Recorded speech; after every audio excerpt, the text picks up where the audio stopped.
Hello.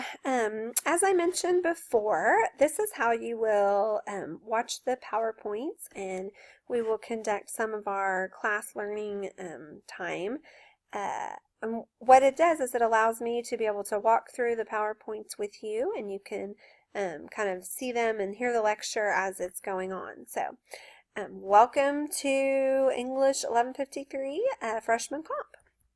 First thing we're going to talk about today is just the basis of what the cultural myths are. The content of our Rereading America text is solely focused on different cultural myths that we have in America. And so the first thing I want to look at is what is culture? How do we define the word culture? And I have a little video clip for us to watch.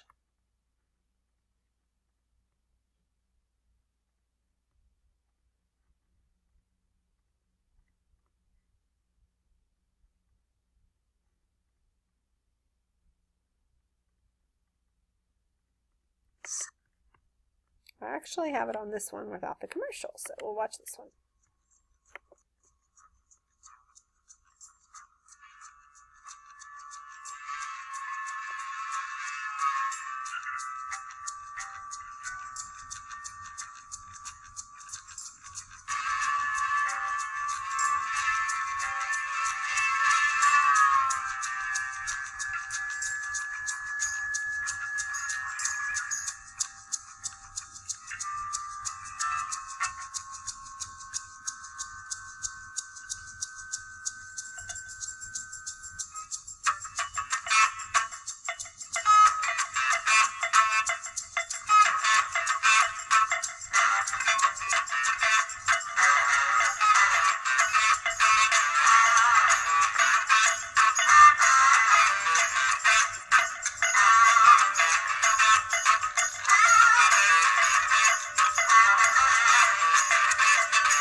Okay, so let's think about that a little bit more. What is culture to you? For most of us, culture, we think of it as more of a American type of thing, things that are part of the American culture, but you can also get that down to as much as what's a part of Oklahoma culture or even your own city, or the culture of OBU. They have their own culture. There's traditions and language, verbiage, things like correct and words and phrases that you only hear at OBU that are part of that culture. So culture is just kind of what defines a group of people. Culture shapes the way we think. It holds people together by a shared set of customs, values, ideas, beliefs, as well as common language. Language is an interesting one when we think about it because not only is it language as far as, maybe you speak Spanish or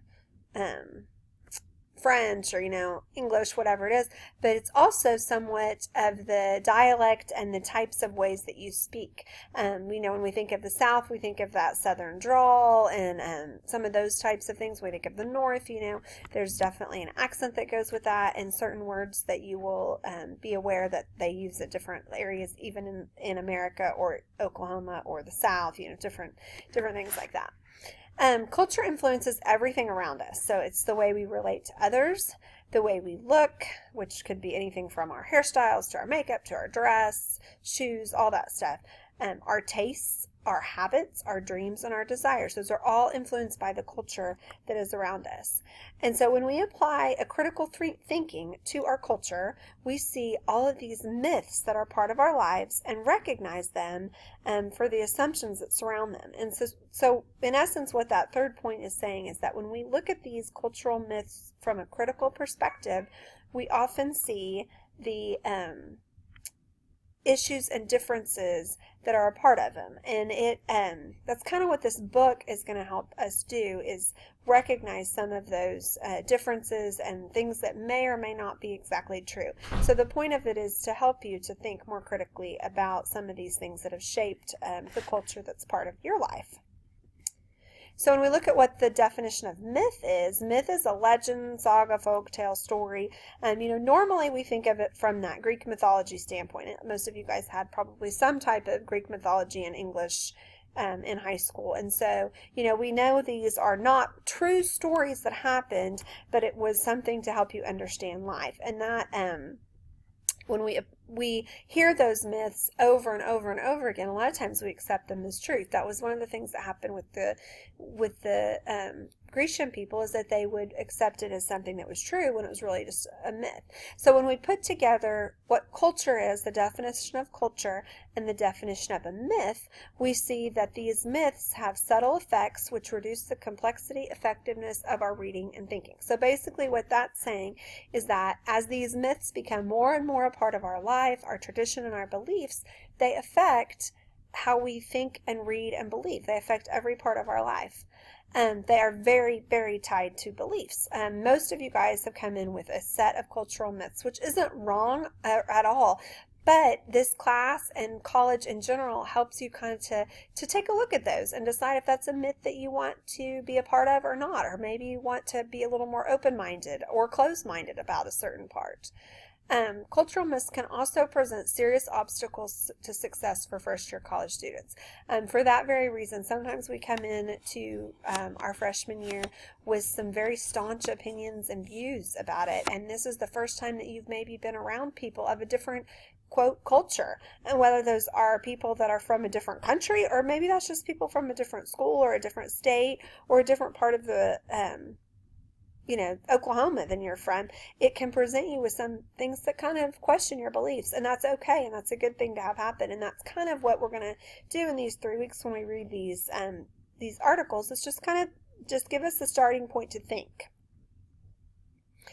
Another thing as far as cultural myths is acculturation, which is the process of internalizing the cultural values. So it's a part of just kind of taking that in and making that a part of your value system. Sometimes it can leave us with very, very rigid, strict definitions of good or bad or good or evil. It maybe makes us pretty narrow. You may have been around people growing up in your community that were just such a hard black and white line, and sometimes that's a hard way to be. This type of thing where it becomes part of our values does help us in making decisions, but it creates this very rigid system on what we can believe. By questioning those cultural myths, it'll help us resist that rigidity in our lives. And so that's a little bit of what we're going to be doing. And finally, the essence of academic inquiry, academic thought, all of the things that you are doing in freshman English is to get you to think a little bit more, is just to ask questions of all of these myths. So the key to this entire course, this entire time we're going to have, is by questioning the myths that dominate our culture. So by questioning these cultural myths that are such a part of us, we can begin to resist the limits they impose on our vision. So what that's saying is that we are going to try to question them a little bit, and in that help us to have a little bit more of a broad perspective and an open mind for the differences in our culture. The 3 myths we're going to talk about in this course, the book has a few other ones that we aren't going to be able to cover, but the 3 we're going to focus on each week. The first week, this week, we're going to talk about the myth of the model family, which is the idea that this nuclear family has had on generations of Americans. So what does a family look like? What is the, quote, model family? The second week of J-Term, we're going to look at education and empowerment, how this hidden curriculum of schooling has shaped your own attitudes toward learning. So we're going to look a lot about if everyone gets a fair education, is it equal in our country, does it truly empower you to fulfill the American dream? And then the last week, we're going to look at the myth of the melting pot, which looks at racial and ethnic relations in the U.S. So this kind of covers a pretty broad area, but it talks about some of those myths that we believe. So those are the three we're going to be covering in J-Term. So week 1, week 2, and week 3, we're going to talk about a different myth. Okay, so that concludes this first slideshow about cultural myths. So hopefully you kind of get a better basis of what a cultural myth is and how we are going to kind of proceed from here as far as our class is concerned.